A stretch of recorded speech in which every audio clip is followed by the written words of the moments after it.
Hello दोस्तों, स्वागत है आपका आसी स्टोरी वर्ल्ड यूट्यूब चैनल पर। आज की कहानी है ना उम्र की सीमा हो, 40 की उम्र के बाद का प्यार। अरे जरा जल्दी करो यार, देर हो रही है सीमा।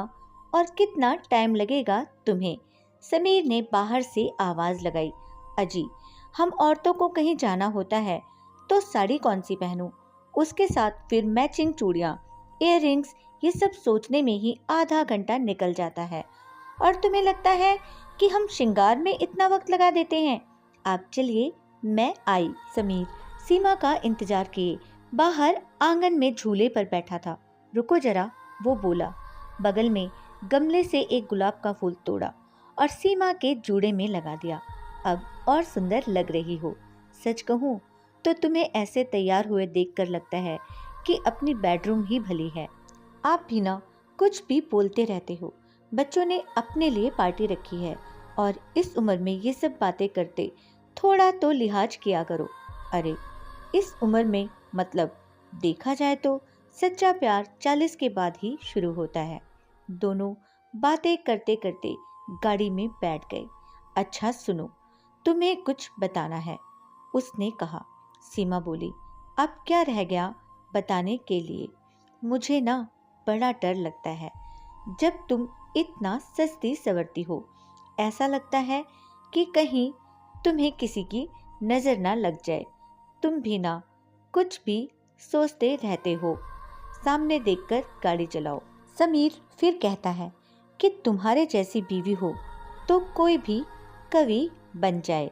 सीमा बोली, अब बस भी करो। बातों बातों में पता ही नहीं चला होटल कब आ गया। उतरो चलो। रोहित और काव्या हाथ में बुके लेकर खड़े थे। Happy anniversary mummy papa. कई दोस्त और उनकी फैमिली भी आई हुई थी। दोनों ने केक काटा और एक दूसरे को भी खिलाया। समीर ने गिफ्ट में एक नेकलेस दिया। थोड़ी देर बाद अचानक सीमा को चक्कर आने लगा और वो कुर्सी का सहारा लेकर बैठ गई। बच्चों को पता चला तो वह पार्टी भी एंजॉय नहीं कर पाएंगे और चिंता करने लगेंगे। इसीलिए किसी से कुछ नहीं कहा और कुर्सी पर ही बैठी रही। दूसरे दिन बच्चे अंधेरे ही उठकर तैयार हो गए। मम्मी तुम आराम करो, हम चलते हैं। सीमा अभी तक सो ही रही थी। दोनों बच्चे पढ़ाई के लिए बड़े शहरों में रह रहे थे। समीर दोनों के लिए कॉफी बनाकर ले आया था। एक हाथ में कॉफी और एक हाथ से वो उसे उठाने की कोशिश कर रहा था। कई बार उसने सीमा से कहा भी कि डॉक्टर को दिखा लेते हैं, पर औरतें कहाँ घर गृहस्थी के आगे अपने बारे में सोचती हैं। कई बार सीमा को छाती में दर्द सा भी उठा, लेकिन वो अनदेखा कर देती। जैसे तैसे वो उठी, तैयार होकर अपनी फैमिली डॉक्टर को दिखाने के लिए अस्पताल पहुंची। उसकी डॉक्टर माधवी उसकी एक अच्छी दोस्त भी थी। माधवी ने उसका चेकअप करना शुरू किया। जिस तरीके से सीमा अपनी तकलीफ के बारे में बता रही थी, उसके संकेत एक गंभीर बीमारी की तरफ दर्शा रहे थे। चेक करते समय सीमा की छाती पर एक छोटी सी गांठ उसे दिखाई पड़ी, लेकिन अभी से कुछ कहना जल्दबाजी होगी। इसीलिए उसने समीर को सीमा के कुछ टेस्ट कराने की बात कही। गाड़ी में बैठे दोनों, लेकिन कोई बातचीत नहीं।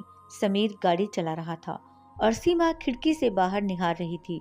आज कोई बात नहीं, कोई मजाक नहीं, बहुत कुछ चल रहा था समीर के मन में। घर पहुंचकर सीमा समीर से लिपट गई और रोने लगी।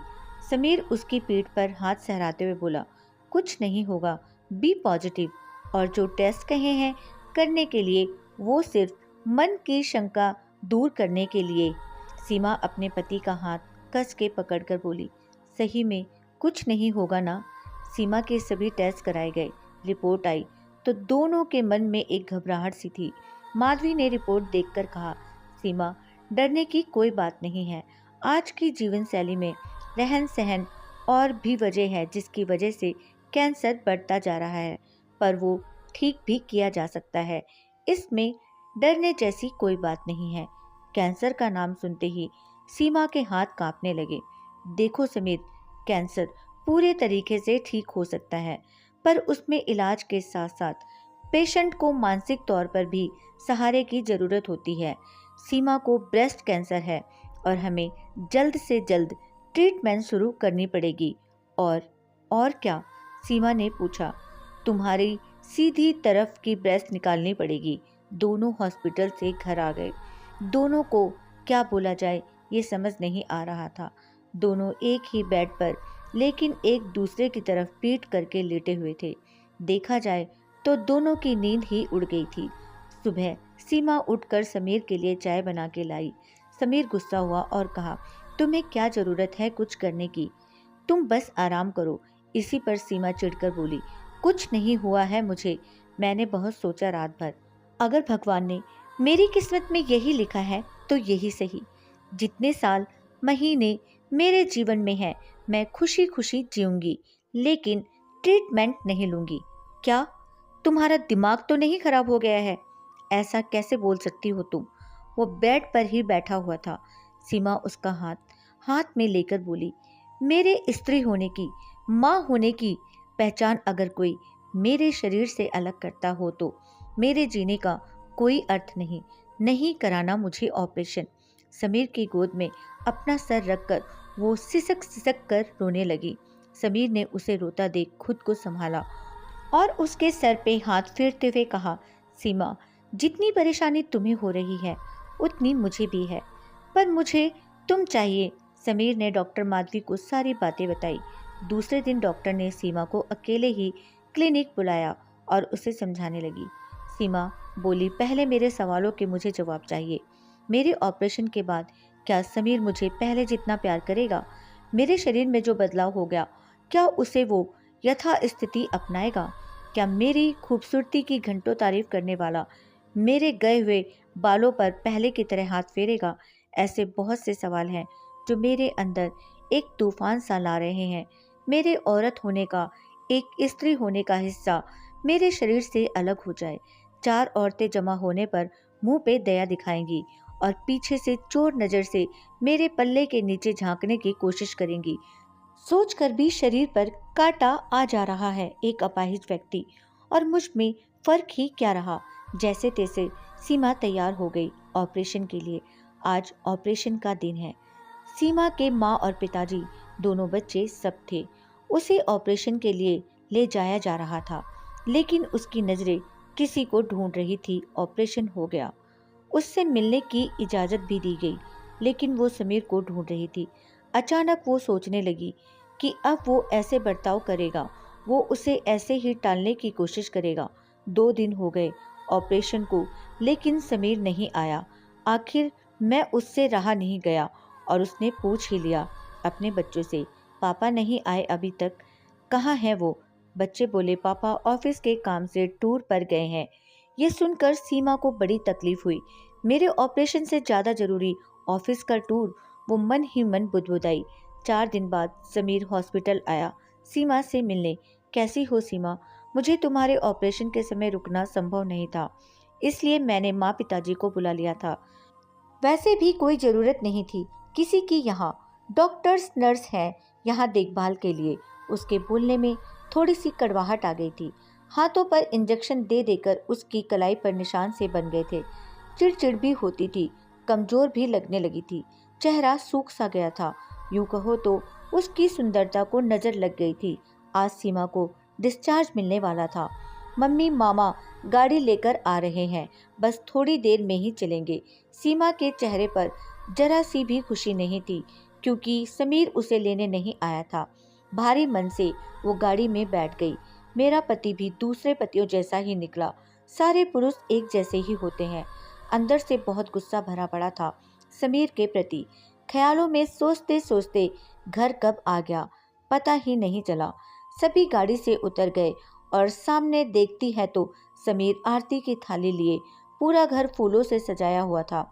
घर के दरवाजे से लेकर सीमा के कमरे तक गुलाब के फूलों का रेड कारपेट बिछा दिया गया था। समीर को सामने देख उसका मन भर आया। उसका इस तरह स्वागत होगा उसने सोचा भी ना था। सब कुछ उसे सपने की तरह लग रहा था। वो अंदर गई। कमजोरी के कारण उसे खड़े होने में दिक्कत आ रही थी। समीर उसे पकड़कर अंदर तक ले गया। तुम आराम करो, मैं डॉक्टर को भेजता हूँ। डॉक्टर ने सीमा को उसका डैड प्लान समझाना शुरू किया। बोलते बोलते कहने लगी, सीमा तुम सही में बहुत खुशकिस्मत हो जो तुम्हें ऐसा पति मिला है। सब कुछ अच्छे से हो जाए इसलिए समीर माँ वैष्णो देवी मंदिर गया था, और वो भी तुम्हारे ऑपरेशन से पहले। बहुत प्यार करता है तुमसे और बच्चों से। मुझे भी यही बताया कि ऑफिस के काम से बाहर जा रहा हूँ। मेरा तो विश्वास ही नहीं बैठ रहा था। जब मैंने खूब खरी खोटी सुनाई और तुम्हारी कसम दी, तब उसने बताया, अच्छा सुनो, ट्रीटमेंट की एक सीढ़ी हमने पार कर ली है। नेक्स्ट कीमोथेरेपी शुरू करनी है कैंसर के विरोध में। इस्तेमाल किए जाने वाली दवाइयाँ या तो गोलियों के रूप में या आईवी लाइन द्वारा दी जाती हैं। उसमें 4 से 6 राउंड होते हैं, जिनमें 3-3 हफ्तों का अंतर रखा जाता है। और आगे की प्रोसीजर मैं बाद में समझाऊंगी। तुम किसी भी बात की चिंता मत करो, बस आराम करो और खुद का ख्याल रखना। चलती हूँ। सीमा को इतना सब कुछ सुनने के बाद खुद पे ही गुस्सा आ रहा था। ऐसे कैसे मैं अपने पति के बारे में सोच सकती हूँ। मेरे दिमाग में ख्याल आए तो कहाँ से, और जाकर शीशे के सामने खड़ी हो जाती है। गले में जो ओढ़नी पड़ी थी उसे हटाया और अपने सामने के हिस्से पर हाथ फेरते हुए बोली, दुनिया में कोई ताकत ऐसी नहीं जो हमारे प्यार विश्वास को कम कर सके। उतने में समीर आ जाता है। क्या कर रही हो तुम? अकेले क्या बड़बड़ा रही हो? तुम्हें आराम करना चाहिए। और शीशे में क्या देख रही हो? खुद को मेरी आंखों में देखो। आज भी कितनी सुंदर हो तुम। पागल कहीं की। शरीर की सुंदरता तो उम्र के साथ कम होती जाती है। बाल सफेद होने लगते हैं, दांत गिरने लगते हैं, पर उसका ये मतलब तो नहीं कि प्यार कम हो जाए। उल्टा ये तो उम्र की तरह दिनों दिन बढ़ना ही चाहिए। और कुछ चीजें ऐसी होती हैं जो जताई नहीं जाती, महसूस की जाती हैं। आज भी और मरने तक मेरा प्यार तुम्हारे लिए जैसा था वैसा ही रहेगा। शरीर की सुंदरता से ज्यादा मन की सुंदरता मायने रखती है पगली। दोनों एक दूसरे के गले लग गए और रो भी रहे थे, और साथ ही खुशी के आंसू भी थे। Thanks for watching.